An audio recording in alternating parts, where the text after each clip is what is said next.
Okay, so the movie is about Precious. Um, has anybody seen it here? Has anybody seen No, it? not yet. Yeah. Trailer.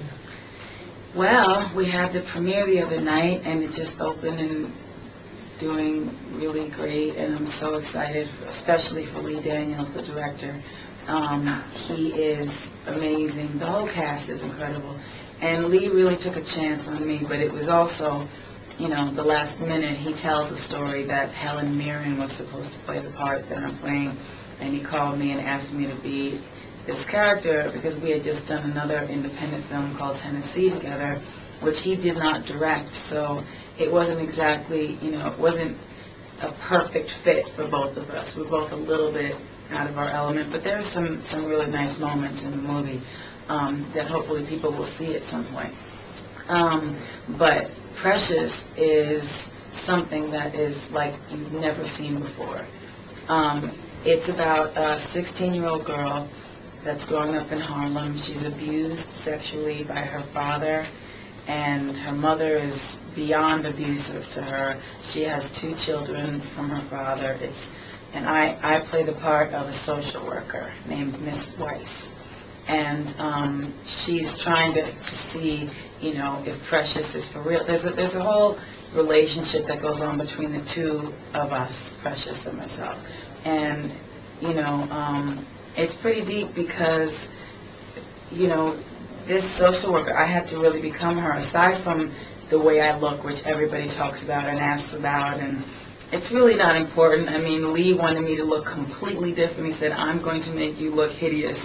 And I was like, okay, whatever we have to do, I don't care. Leave the vanity behind, it doesn't matter.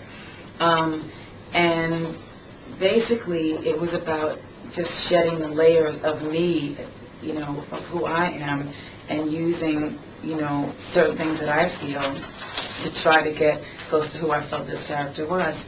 And it's a brilliant movie, and I'm so happy it's doing so well. You sang for the funeral service of Michael Jackson. What are your feelings about that day? It was a very, very sad day.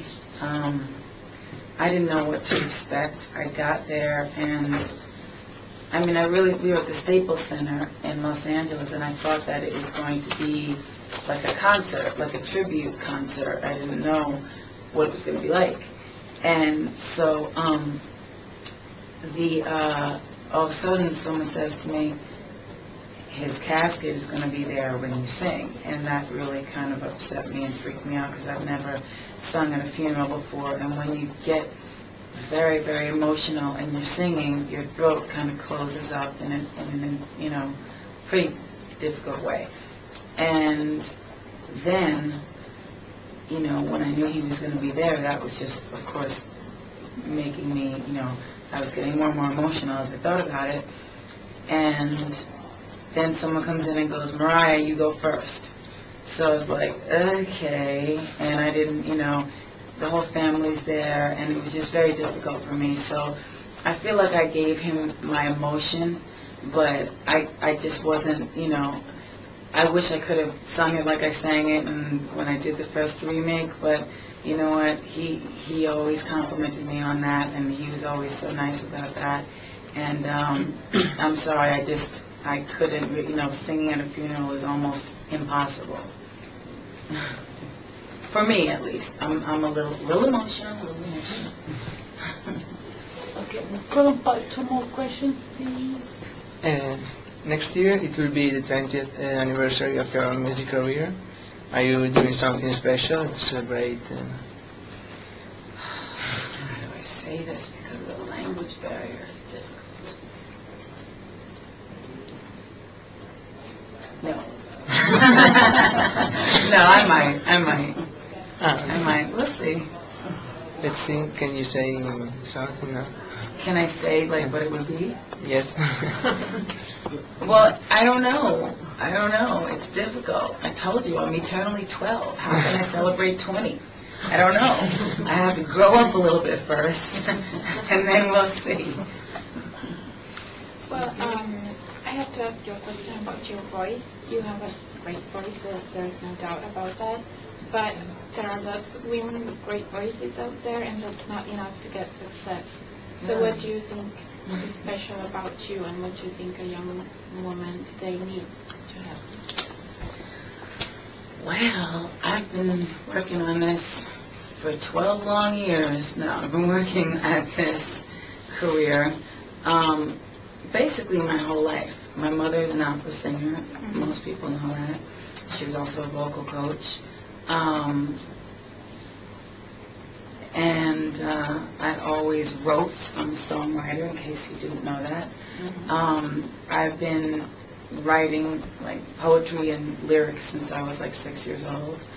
And I love music. I have a passion for music. I love the studio.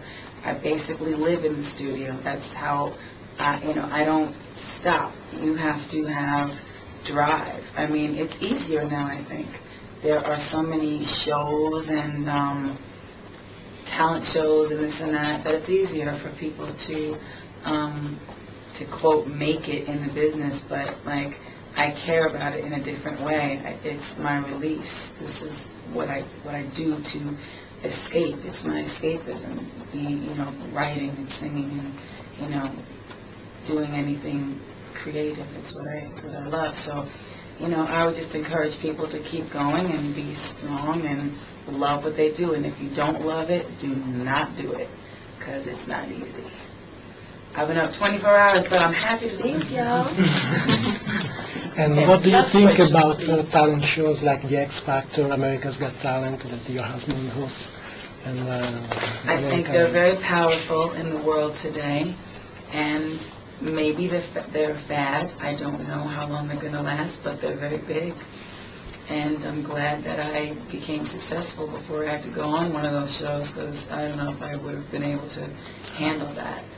That's not really my thing. I'd rather be in the studio, write, work, do that kind of stuff. Thank you. Grazie Thank mille. Thank you. Hi, guys. Thank you. Thank you. Thank you.